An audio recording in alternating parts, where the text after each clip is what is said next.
Hey, I'm Greg Gifford, the Vice President of Search at US-based SEO agency Wikimotive. In this 9th lesson in the local SEO course, we're going to be talking about other signals that influence local search visibility. In previous lessons, we've covered all of the important signals that influence local relevancy and how your business will appear in local search results. Back in lesson 2, I talked about the annual local search ranking factor study and showed the pie charts that outline the various signal strengths. And then we covered the bigger signals in subsequent lessons. In this 9th lesson, I'm going to go over the smallest slices of the pie. Even though they don't carry much weight, it's important to understand how everything fits together in Google's local algorithm. Behavioral signals are the biggest of the final pieces of the pie. In the map pack graph, they're about 9.5% of the whole, and in the localized organic side, 11.5%. This is basically a bucket for the real-world engagement signals, the various ways that Google can tell when real-world users are engaging with your business. For example, an engagement with your GMB listing would fall under the behavioral signals category. The more people interact with your GMB listing, the better your behavioral signals will be. Mobile clicks to call and clicks for directions are a huge part of this.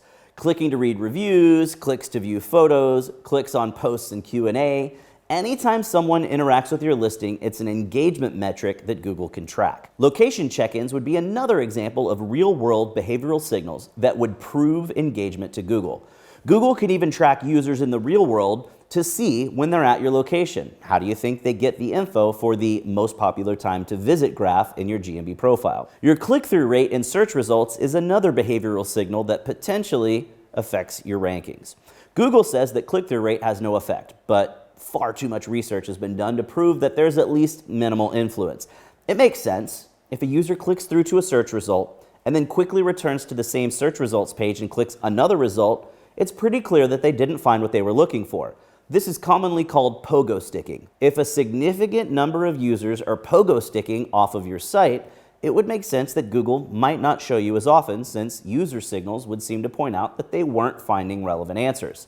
On the flip side, if you were ranking below sites that had lots of Pogo-Sticking, but users found their answer on your site and didn't return to Google, it would also make sense that your site should start to show up higher in search results.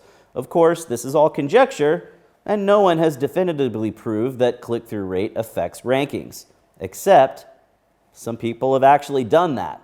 In the short term, the test sites with massive click-throughs would spike in rankings, but it didn't seem to have much effect over the long term. Many experts theorize that there's potential for much more emphasis on behavioral signals in the future. It's easy to manipulate links and reviews, but it's incredibly difficult to fake these real-world signals. As Google continues to find better ways to track actual users and their engagement with your business, it's likely that these behavioral signals will continue to gain importance. Personalization is another one of the small pieces of pie, and it's something that used to count for a lot more. In the past, Google would personalize search results based on the past search history of the device that the search was being conducted on. In other words, if you're searching on your phone, the past searches that you've made would influence the search results that you're now seeing. It's much less a factor recently, though. While there might be small differences in search results based on personalization, it's becoming such a small ranking factor that it basically has no effect.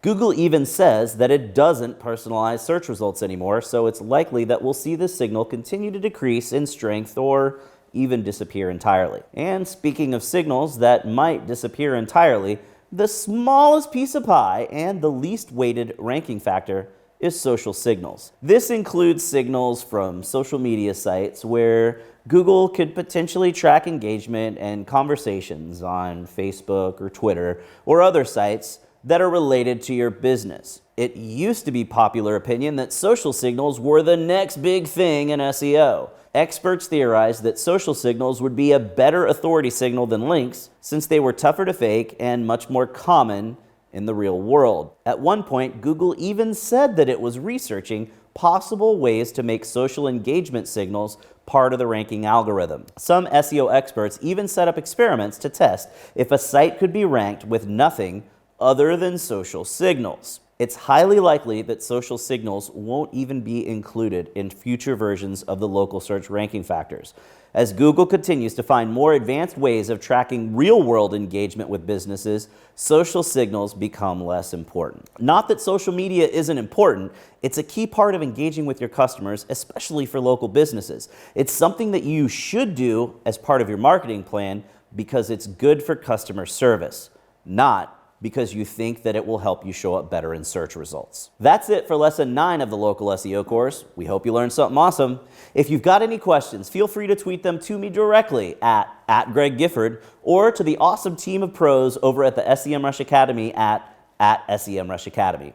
Don't forget to check out the final lesson on local SEO reporting. And when you think you're ready, head over to the SEMrush Academy page and take the test for this course so you can get officially SEMrush certified in local SEO.